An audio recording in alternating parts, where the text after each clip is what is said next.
Hi hello friends, మనం back side వచ్చేసి deep ఎక్కువగా పెట్టి బ్రాడ్గా నెక్ని కట్ చేసుకున్నప్పుడు డోరీ పెట్టి కట్టుకుంటుంటాము. బ్యాక్ సైడ్ అంటే షోల్డర్ డ్రాప్ అవుతుందని అలా మనం అడ్జస్ట్ చేసుకుంటామండి.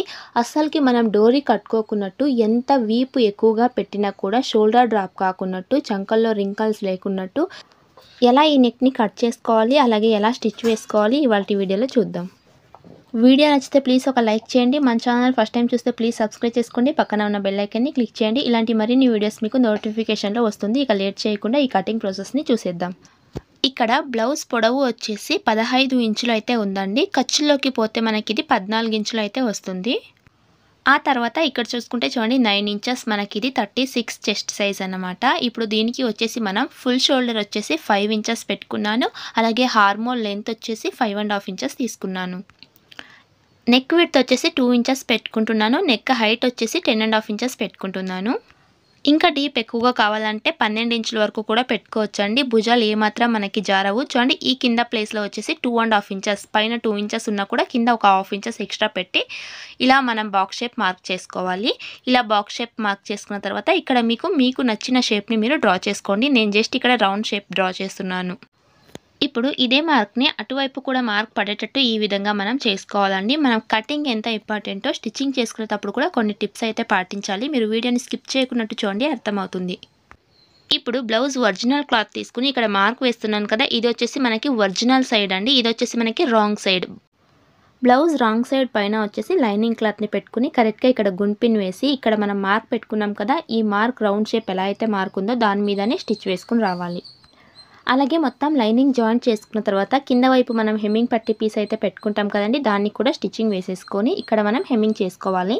మొత్తం లైనింగ్ జాయింట్ చేసుకుని కింద హెమ్మింగ్ పట్టి స్టిచ్ వేసుకున్న తర్వాత ఈ రౌండ్ షేప్ని వచ్చేసి కట్ చేస్తున్నాను. చూడండి కరెక్ట్గా ఆ మార్క్ పక్కనే నేను కట్ చేస్తున్నానండి. ఎక్స్ట్రాగా మళ్ళీ ఇక్కడ క్లాత్ ఏం వదలలేదు. ఆ మార్క్ పక్కనే ఈ విధంగా కట్ చేసుకోవాలి. మనం ఇలా లైనింగ్ క్లాత్ మెయిన్ ఫ్యాబ్రిక్కి అటాచ్ చేసుకున్న తర్వాత నెక్ని కట్ చేసుకుంటే మనకి ఎక్కడ కూడా రింకల్స్ రాదండి. లైనింగ్ క్లాత్ ఎలా అయితే ఉంటుందో ఒరిజినల్ క్లాత్ కూడా రింకల్స్ లేకున్నట్టు పర్ఫెక్ట్గా ఉంటుంది. ఇప్పుడు బ్లౌజ్ సెంటర్కి ఇలా ఫోల్డ్ చేసి ఇక్కడ చూడండి 2 ఇంచెస్ ఖర్చుల కోసం ఉంటుంది కదా, ఈ క్లాత్ దగ్గరికి క్లాత్ని ఈ విధంగా ఫోల్డ్ చేసి ఇక్కడ వచ్చేసి డాట్ పెట్టుకోవాలి. ఇది ఏ చెస్ట్ సైజ్ వరకైనా ఇలాగే పెట్టుకోవాలి. అలాగే డాట్ లెంత్ నేను ఇక్కడ 3.5 ఇంచెస్లు పెడుతున్నానండి. బ్లౌజ్ కొంచెం ఎక్కువగా ఉంటే మీరు 4 ఇంచుల వరకు పెట్టుకోవాలి. అలాగే అటు ఇటు 1/2 ఇంచెస్ దగ్గరికి ఇలా కరెక్ట్గా మార్క్ పెట్టుకుని ఇక్కడ డాట్ స్టిచ్ వేసుకోవాలి.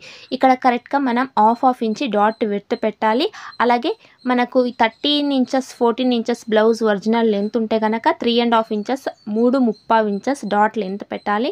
మరి ఎక్కువగా బ్లౌజ్ లెంత్ ఉందనుకోండి 4 ఇంచులు డాట్ లెంత్ పెట్టాలి. అంటే మనం హెమ్మింగ్ పట్టి స్టిచ్చింగ్ వేసుకున్న తర్వాత ఈ ప్లేస్లో మనం 4 ఇంచులు డాట్ పెట్టాలి. బ్లౌజ్ హైట్ ఎక్కువగా ఉంటే అప్పుడే మీకు షోల్డర్ డ్రాప్ కాకున్నట్టు పర్ఫెక్ట్గా ఉంటుందండి. అలాగే ఈ డాట్ వచ్చేసి మనం కరెక్ట్గా 1/2 ఇంచ్ పెట్టాలి, ఈ విధంగా వీడియోలో చూపిస్తున్నట్లు.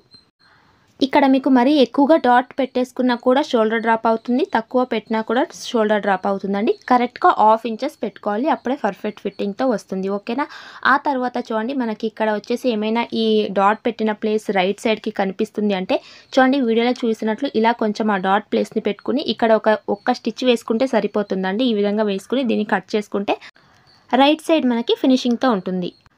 ఇప్పుడు నేను ఇక్కడ పైపింగ్ చేస్తున్నానండి. మీరు హెమ్మింగ్ కూడా చేసుకోవచ్చు. నేను క్రాస్గా కటింగ్ చేసుకున్నాను. క్రాస్ కటింగ్ని ఈ విధంగా చేసుకుని బ్లౌజ్ పీస్ యొక్క రైట్ సైడ్ ఇలా పైపింగ్ క్లాత్ని పెట్టుకుని కినారిన ఒక 1/2 ఇంచెస్ ఖర్చు వదులుతూ ఒక స్టిచ్ అయితే వేసుకుంటున్నాను. ఇక్కడ మనం చేసుకున్న పైపింగ్ క్లాత్ని కొంచెం లాగుతూ స్టిచ్ వేసుకోవాలన్నమాట. అప్పుడే మనకి నెక్ అనేది పర్ఫెక్ట్ ఫిట్టింగ్తో ఉంటుంది. ఆ రౌండ్ షేప్ కూడా మనకి చక్కగా వస్తుంది. ఇలా పెట్టుకున్న తర్వాత ఈ రౌండ్ షేప్ దగ్గర మీరు చిన్న చిన్న కట్స్ అయితే పెట్టుకోవాలి. ఆ తర్వాత చూడండి క్లాత్ని ఈ విధంగా ఫోల్డ్ చేసుకోవాలి. ఇలా ఫోల్డ్ చేసుకుని కరెక్ట్గా పైపింగ్ క్లాత్ అలాగే బ్లౌజ్ పీస్ మధ్యలో స్టిచ్ కనిపించకున్నట్టు స్టిచ్ వేసుకోవాలి. ఇప్పుడు ఈ రాంగ్ సైడ్ ఉండే క్లాత్ని మొత్తం కట్ చేసుకున్న తర్వాత చిన్నగా మనకి ఎంత చిన్నగా పైపింగ్ కావాలో ఇలా మనం పైపింగ్ చేసుకోవాలి. చక్కగా థ్రెడ్ పైపింగ్లా మనకి పైపింగ్ వస్తుందండి ఈ మెథడ్లో మీరు పైపింగ్ చేసుకుంటే కనుక. మనకి షోల్డర్ డ్రాప్ కూడా కాదు, అలాగే పైపింగ్ కూడా ఇక్కడ పర్ఫెక్ట్గా మెడకు అద్దినట్లు ఉంటుంది. మీరు బ్యాక్ సైడ్ ఫ్రంట్ సైడ్ రెండు కూడా ముందు షోల్డర్ జాయింటింగ్ చేసుకున్న తర్వాత పైపింగ్ క్లాత్ని స్టిచ్ వేసుకోవచ్చండి. నేను మీకు ఇక్కడ బ్యాక్ పార్ట్ని మాత్రమే చూపిస్తున్నాను. ఫ్రంట్ పార్ట్లో కూడా నేను ఫ్రంట్ నెక్ హైట్ వచ్చేసి 7.5 ఇంచెస్ అయితే పెట్టినానమాట. మీకు నెక్స్ట్ చూపిస్తానండి. ఇప్పుడు మొత్తం బ్యాక్ పార్ట్ పైపింగ్ చేసుకున్నాం కదా, ఫైనల్ లుక్ మనకి ఈ విధంగా వచ్చింది.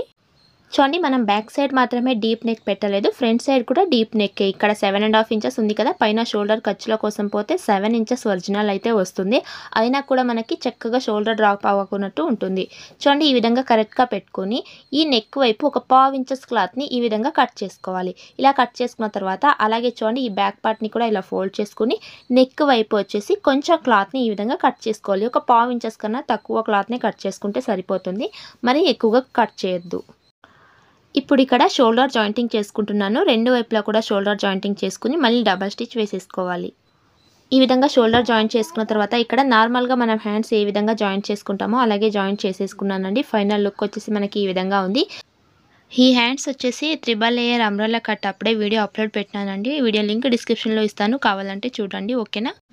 చూసారుగా ఫ్రెండ్స్, ఎంత డీప్ నెక్ పెట్టుకున్నా కూడా మనకి షోల్డర్ డ్రాప్ కాకున్నట్టు ఎలా మనం బ్లౌజ్ని కట్ చేసి స్టిచ్ వేసుకోవాలో. ఈ వీడియో కనుక మీకు నచ్చితే ప్లీజ్ లైక్ చేయండి. ఛానల్ ఫస్ట్ టైం చూస్తే ఇలాంటి మరిన్ని వీడియోస్ కోసం ఛానల్ని సబ్స్క్రైబ్ చేసుకోండి.